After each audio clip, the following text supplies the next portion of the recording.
वैसे तो वाकई बता दीजिए तो ज्यादा अच्छा है ना। बोलिए वाकई बिहारी लाल की।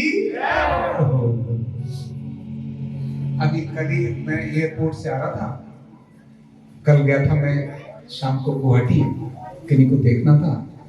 रात को जब आया तो समय थोड़ा था फ्लाइट में, तो मैंने कुछ लिखा, तो मेरा वो भी जरा दे देंगे साथ में।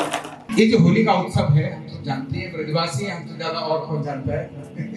क्योंकि सारी दुनिया में अगर होली कहीं मनाई जाती है तो उसका आधार तो ब्रज ही है। और होली में जो रंग और जो आनंद है, और सब तरह की होली, रंगों की होली दुनिया खेलती है, ब्रजवासी फूल की भी खेलते हैं, कीचड़ की भी खेलते हैं। सारी नालियां जितनी है ना, इनमें की सारी साफ हो जाती है। ब्रज के अंदर तब कमाल है ना, क्योंकि ये प्रेम का त्योहार है, आरोग्य का त्योहार है, भाईचारे का त्योहार है। ये केवल ऐसे ही कुछ करके छोड़ दिया, ऐसा नहीं है। बहुत बड़ा वैज्ञानिक आधार है इसके पीछे। उत्सव का मतलब ये है कि जीवन में अगर उमंग और आनंद भरना हो ना, तो हर छोटे काम को उत्सव के रूप में मनाओ। ऐसी अद्भुत परंपरा हमारे ऋषियों ने हमारे बीच में डाली है। जो स्ट्रेस और डिप्रेशन के कारण से आने वाली बीमारियां हैं, तनाव के कारण आने वाली बीमारियां जो आजकल बहुत हैं, sugar, blood pressure, asthma, arthritis, है ना, ये सारी बीमारियां तनाव और चिंता से आती हैं। ये होली ऐसा त्योहार है तो सारे तनाव और चिंता को दूर करने के लिए अपने आप में पर्याप्त है। लेकिन यहाँ एक नहीं, कितने सारे वैज्ञानिक कारण इसके साथ हैं।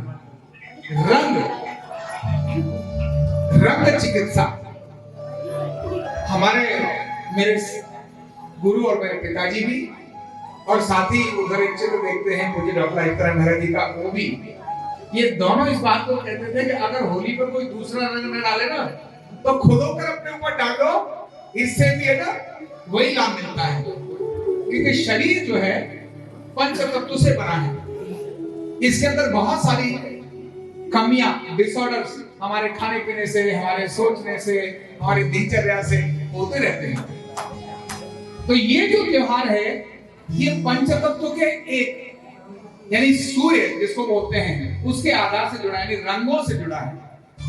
रंग का आधार पृथ्वी तत्व नहीं है, जल तत्व नहीं है, आकाश तत्व नहीं है, अग्नि तत्व, अग्नि का प्रतीक सूर्य है, यानी उससे जुड़ा है। और इस समय पर जो सीजन चेंज होता है, जो ऋतु परिवर्तन हो रही है, शरद ऋतु समाप्त हो गई, अब अगली ऋतु बसंत ऋतु, और बसंत के बाद भी अब ग्रीष्म ऋतु आने लगी। तो ये जो बदलते समय हमारा लीवर जो केमिकल बदलता है, चेंज करता है, वो इतनी फास्ट नहीं कर पाता। इसलिए ये जितनी भी इस होली के दौरान जो भी परंपराएं हमारे यहाँ रखी गई है, चाहे वो होली का दहन हो, चाहे घर में जाकर के घर के अंदर ही वो जो छोटी छोटी गुगली बना के उसमें उसको जलाते हैं, चाहे वो हो, हैं जो गुलरी बनाते हैं, चाहे वो हो, और या हो रंग का उत्सव, ये बहुत आरोग्य का कारण है, बहुत बड़े आरोग्य का कारण है। इसीलिए होली वाले दिन, और एक नहीं, 2-3 रंग, खासकर इसको बोलते हैं गुलाल। तो अभी यानी उसके 2-3, हरा भी है, गुलाबी भी है, लाल भी है और पीला भी है। ये चारों ही रंग हमारे लिए बहुत अद्भुत है। हमारे परमादरणीय मेरे मित्र संजीव कृष्ण ठाकुर जी पधार चुके हैं हमारे बीच में। आइए, और कितना आनंद आएगा। वैसे सच में तो जब कथा व्यास होते हैं, उन्हीं के मुंह से ये सब सुनना ज्यादा अच्छा लगता है, पर चिकित्सक क्या करे, कुछ तो बोलना ही पड़ता है।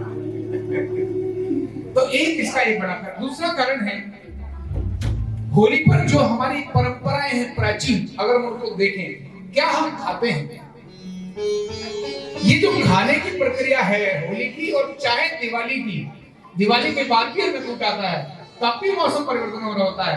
तो भारत में जितने भी उत्सव हैं, ये सीधे आरोग्य के साथ जुड़े हैं। और होली की तो बात ही अलग है, सारे साल लड़ाई करो।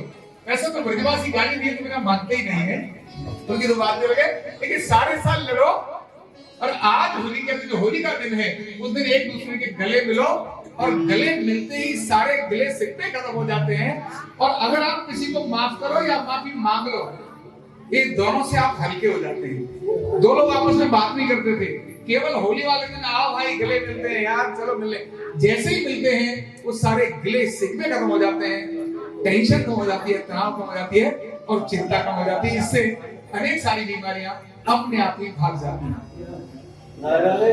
आरोग्य पीठ ने इसीलिए, क्योंकि आरोग्य पर काम करने वाला एक ऐसा संगठन है, भारतीय पारंपरिक चिकित्साओं पर काम करने वाला ऐसा संगठन है, उसके अनुसंधान को काम करने वाला ऐसा संगठन है।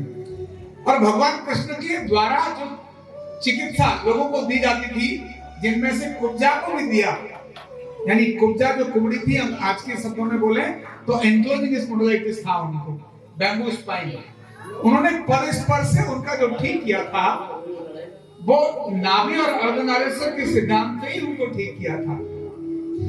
तो भगवान कृष्ण की नगरी न्यूरोथेरेपी जैसा विज्ञान है, और भगवान कृष्ण का वो महान उत्सव जो आरोग्य का उत्सव है, आरोग्य भी ऐसे आरोग्य के उत्सव को न मनाए तो निश्चित ही बहुत कुछ अधूरा रह जाएगा। और इसीलिए आनंद और मस्ती के इस फाग के उत्सव को हम आनंद से मनाएं। इतनी बहुत बहुत होली की शुभकामनाएं।